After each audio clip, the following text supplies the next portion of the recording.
You mentioned there sort of volunteering in orphanages, and obviously that came up in the film as well. Like why is that a bad thing to do? We know through research that growing up in an orphanage is never a good environment for a child. It has many like bad consequences on their development later in life.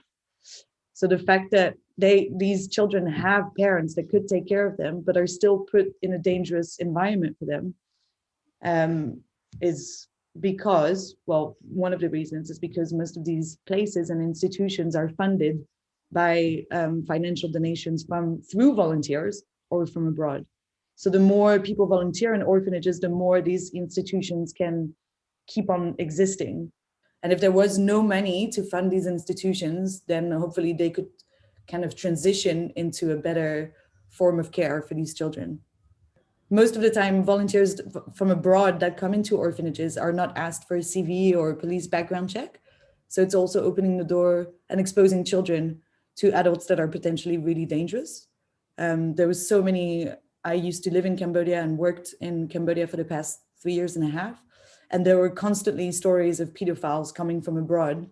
And there were pedophile rings that knew that they could have access to vulnerable children without any questions asked within these institutions.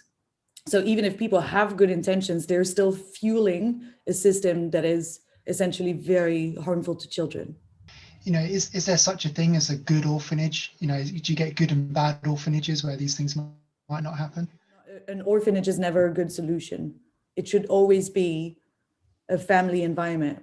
No matter if the orphanage is really clean, is really well funded, is really well run, is really well structured, it's the system, the ecosystem that the child is in that is harmful to the child.